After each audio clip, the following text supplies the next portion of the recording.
Good morning. So John said that someone told him he needs to speak directly into the microphone because they want to hear what he has to say. And I've often gotten the opposite message. Please don't speak in the microphone. We don't want to know what you have to say. No, good morning. Glad to see everybody here. We are evenly distributed this morning. Left side, right side. I don't know how you did it. I don't know if you conspired together before service, but you've evenly distributed yourselves, finally. So I'm thankful I can look to this side and see people no matter where I turn. This is great. No, as Perry mentioned, today is Orphan Sunday. And so I don't want to speak for very long because today's not a huge teaching day, although there is some teaching that's going to happen. But today is really about something bigger than just what happens during the time when I talk.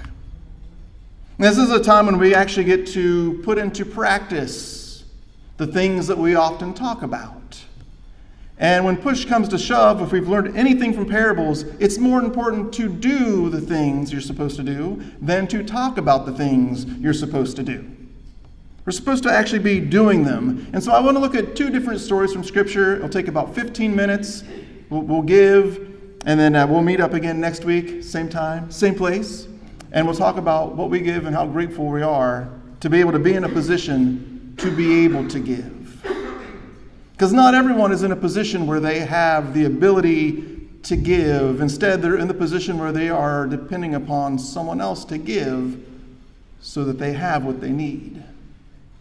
And so we can be very, very grateful to be able to be in a place, as Perry said, we have running water and doctors and clothes and refrigerators and medications. We have every reason to be grateful. We have every reason to be grateful. So this morning we're going to look at a couple passages that talk about the poor will always be with you. And as John mentioned in his Lord's Supper talk, this passage may sound familiar to you from either the Old Testament or the New Testament. Chances are, if it sounds familiar at all, it probably sounds familiar from the New Testament.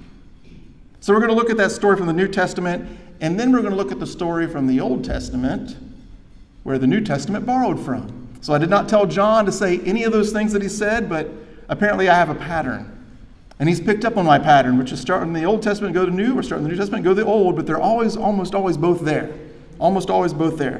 The poor will always be with you. Our story comes from the Gospel of John, chapter 12. It says, 6 days before Passover, Jesus entered Bethany, where Lazarus, so recently raised from the dead, was living. So this is a little bit of the context, right? We're nearing the end of Jesus' life, even though you might be able, this is John chapter 12. There's like 21 chapters in John. We're just a little over halfway through. In the Gospel of John, when you're halfway through, you're almost all the way through.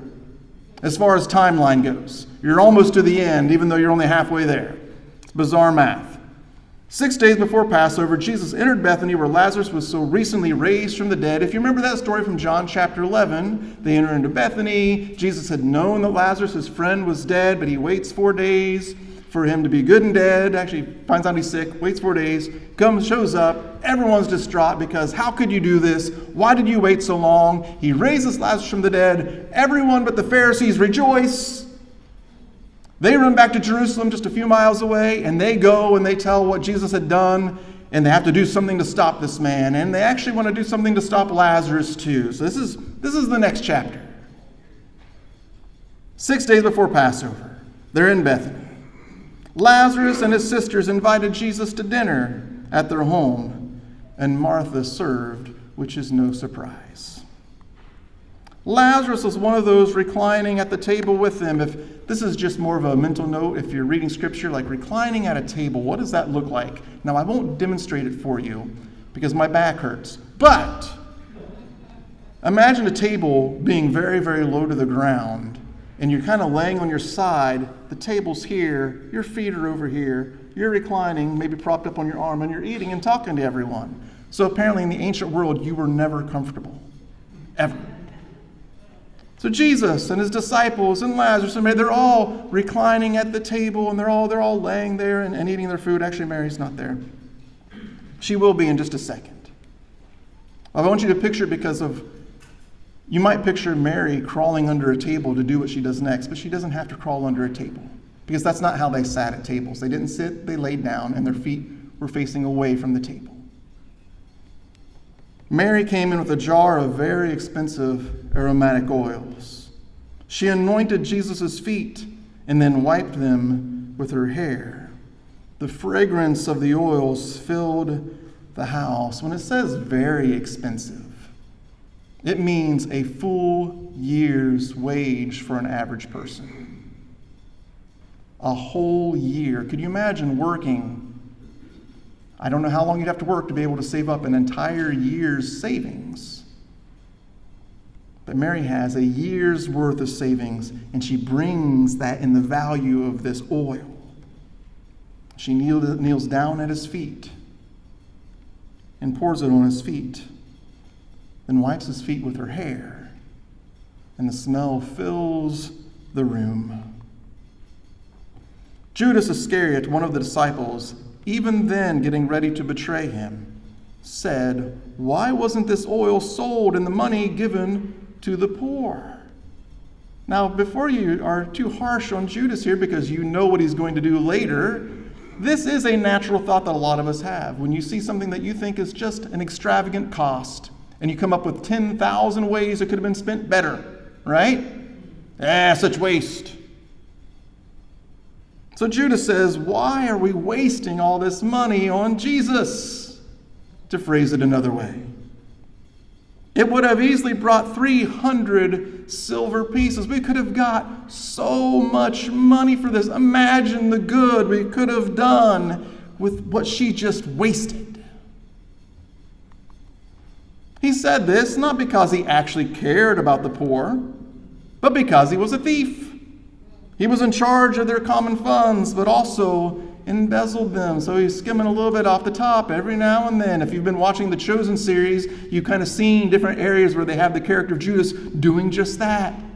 Opportune times, grabbing a little bit when he needs it, convincing himself he's doing it for the greater good. But Judas, according to John, Judas is he just wants to sell the money so he has more money to steal from. That's all he really wants. He doesn't actually care about the poor, the widow, or the orphan, or the foreigners we've been talking about. He doesn't care about them. He just kind of cares about himself. Jesus said, "Leave her alone. She's kept this in anticipation of the day of my burial." Jesus continued, "You always have the poor with you. You won't always have me."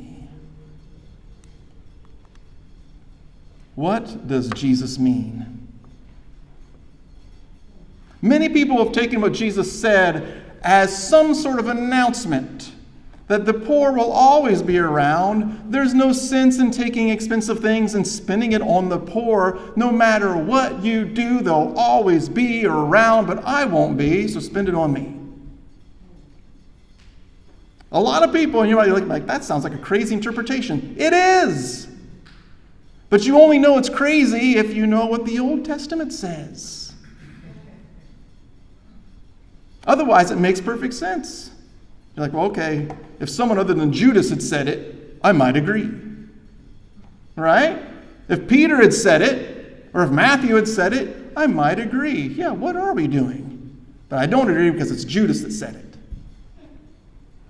What does Jesus mean? Is Jesus reversing something? Is he making some sort of proclamation that we no longer have to care for the poor because no matter what you do, they will always be around? So what's the point?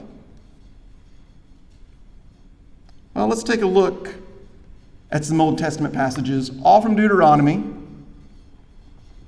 Every 7th year you shall grant remission of debts. So everything that happens in chapter 15 is in regard to remission of debts or the forgiveness of debts. All of it. Verse 4 says, "There will be no poor among you, because the Lord is sure to bless you in the land that the Lord your God is giving you as a possession to occupy." So verse 4 tells us the opposite of what Jesus said. Does it not? Jesus said, "You will always have the poor with you." Deuteronomy says, "You will never have a poor person among you as long as you're obedient." So what's going on? You'll never have a poor among you because God is going to bless you. Verse 7, "If there is any poor among you," now how can you have no poor among you But if there is any poor among you, it's a little bizarre. And then Jesus says, you will always have the poor among you. What's happening here? What's going on in these passages? Why can't they agree with one another? If there is any poor among you, a member of your community in any of your towns within the land the Lord your God is giving you, do not be hard-hearted or tight-fisted toward your needy neighbor. Give liberally and be ungrudging when you do so, for on this account the Lord your God will bless you in all your work and in all that you undertake. Since there will never cease to be some in need on the earth, this is the verse that Jesus is quoting. Since there will always be the poor among you, I therefore command you, open your hand to the poor and needy neighbor in your land. You see, Jesus is not abolishing Deuteronomy. I know you're surprised to hear me say it, but I will say it again and again and again. Jesus is not abolishing the Old Testament. He's not abolishing the morality of the Old Testament. He does no such thing. He actually declares, I did not come to get rid of it, but to fulfill it. That's the opposite of get rid of. He is not in John 12 saying, okay, yeah, the Old Testament said this, but I got a New Testament that says this other thing. No. He is telling them, you will continually have opportunity to help the poor. That will always be there, and you should always do it. But I'm not going to be around very much longer. So right now, she is caring for me. She's preparing me for my burial. And that's right to do. You will always have opportunity to help people in need. And as far as Deuteronomy goes, why does it say you'll never have the poor among you, but you might have some poor among you? And if there is a poor among you, why? And then why does it end with you will always have poor among you? Right? Good questions. The answer is you don't have poor among you when you're taking care of the poor among you.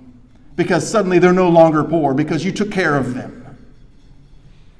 It'd be like saying there shall be no hungry among you.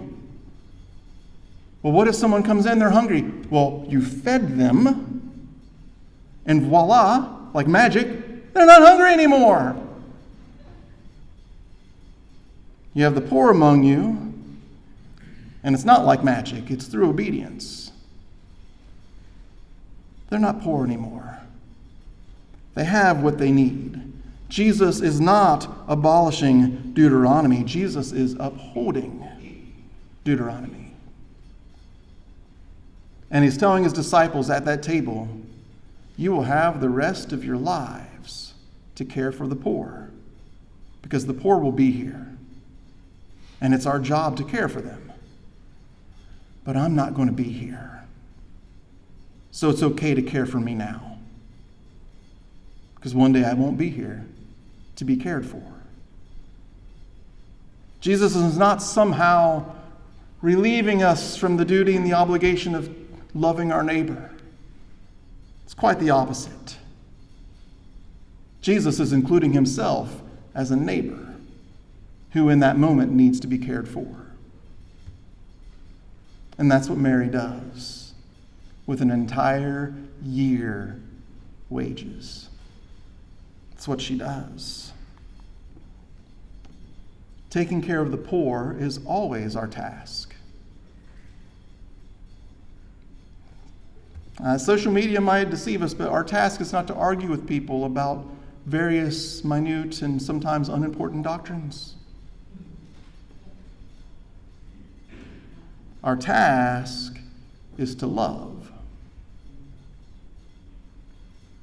To love God and to love neighbor. Our task is to always care for the poor among us.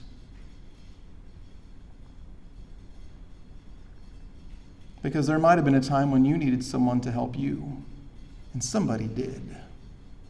God often reminds them in Deuteronomy, treat your slaves a certain way because remember you were a slave. Treat your workers a certain way because remember you were once under someone else. Don't forget where you came from. Don't forget about the times when you needed a helping hand, and then when you see someone else who needs help, you don't help them. Don't be that way. 1 John chapter 3 says it like this: "For this is the message you have heard from the beginning, that we should love one another. We know that we have passed from death to life because we love the brothers and sisters. Whoever does not love abides in death." Ouch. So I guess I just got to walk around and tell people I love them, and then I'm good. We know love by this. Not that Jesus walked around and said, "I love you," but that he laid down his life for us. He did something. And we ought to lay down our lives for the brothers and sisters. That's how I know what love is. It's not because someone told me, it's because someone showed me. How does God's love abide in anyone who has the world's goods and sees a brother or sister in need and yet refuses to help? Back to John's point that he made during the Lord's Supper talk. Almost on every single page you will find Old Testament quoted or referred to. How can you have a field full of grain and refuse to let the widow and the orphan come and gather up some of it?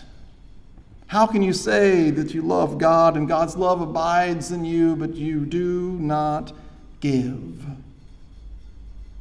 When God wanted to show us how much he loved us, he gave. For God so loved the world that he gave. It was not for God so loved the world that he told us he did. He shouted from the heavens, "I love you. Hope that helps." He gave. He showed. He did something.